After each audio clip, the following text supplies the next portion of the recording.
This is known as Lake Geneva Yacht Club. One of the most notable sailors to come from this yacht club is a man by the name of Buddy Melgus.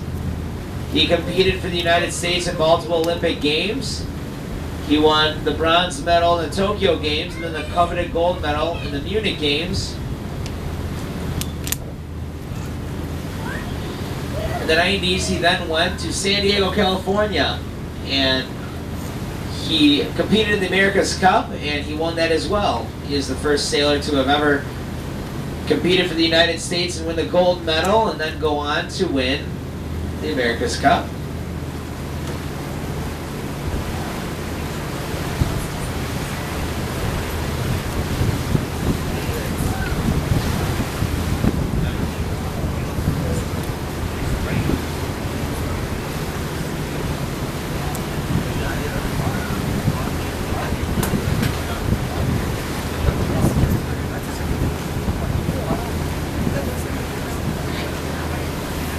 Right now we're passing a group of camps that are typical of Geneva Lake's early days. These are the Oak Shores, Shore Haven, Camp Sybil, and Chicago Club.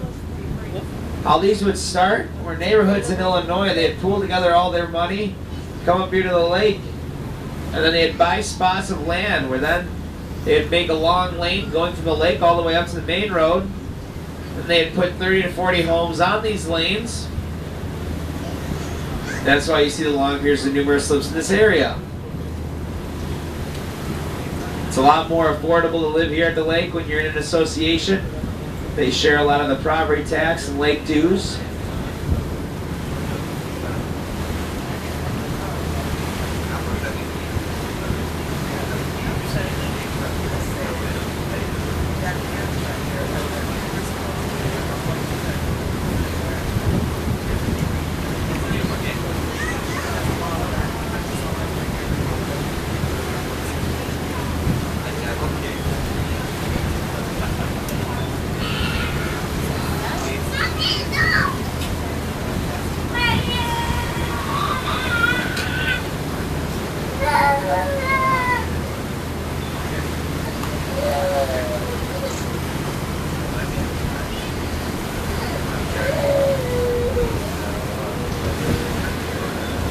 Off to the right, there's this large expanse of lawn here.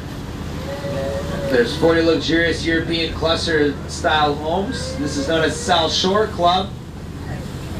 But it used to be the Northwestern Military Academy. That was here until the school started to merge with St. John's in Delafield, Wisconsin. Now called one school, St. John's North. Now the one school called St. John's Northwestern Military Naval Academy. The last academic building here was torn down in 2000. That's called Davidson Hall. One of the most notable people to come from Northwestern was the actor Spencer Tracy.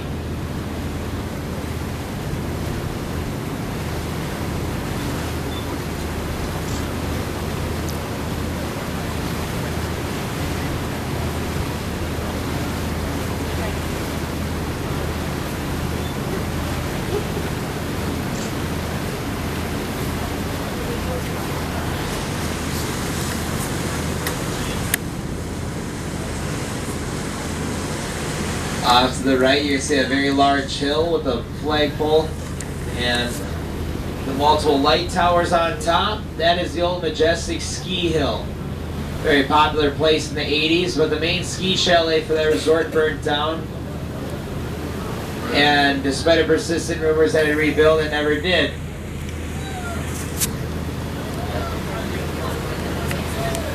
That area of land has been for sale for quite some time now. The only thing with that is that you cannot build atop that hill. It's a man-made ski hill.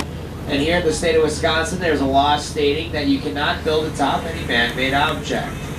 So if you guys want to purchase that for $11 million, feel free to, but you just cannot build atop of it.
You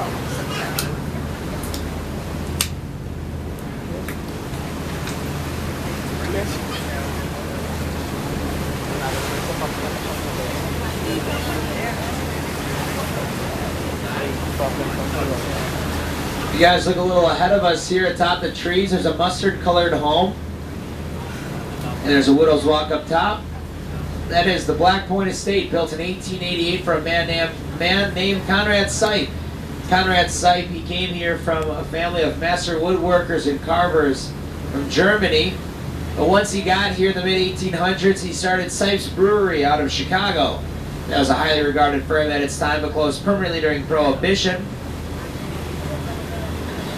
He built this home in 1888, but was only able to enjoy it for about 2 years before his death. The mansion remained in the family for many years, but then it was closed up and left completely vacant with all their valuables inside, their furniture, the rugs, the drapes, medicine, food, jewelry, paintings, everything. Stayed that way for many years until about 10 years ago when Mr. Sipe's great-grandson, William Peterson, donated the home to the state to be used as a museum. The only way you can get here is by one of our boats. We're contracted to the state to deliver people here. It's one of the most unique experiences you guys can get here at the lake. You get to tour through a home that has been virtually unaltered since it was built. It's like walking back into a time capsule. If you guys are interested in that tour, let me know when you guys get off the boat and I can help you get tickets for that tour. But to be completely honest with you guys, this next stretch of shoreline coming up here until we get to the Narrows, it has very little historical significance to the lake. It wasn't as desirable land. It is the last spot to be developed here at the lake. As you guys will see, it's very hilly. There's a lot of subdivisions there now, but it used to be a lot of farmland. They weren't able to build large estates here back in late 1800s, early 1900s because it's pretty hard to find the right technology to build in this slopey area. So what I do here is I'll put a little music on, let you guys kind of just enjoy each other's company, listen to some tunes. If you guys have any questions, need to get a drink from the bar, need to use the bathrooms, now's a great time to take care of that. And I'll start the tour again once we get to the Narrows. So everyone just hang tight, and we will start this up in just a little bit.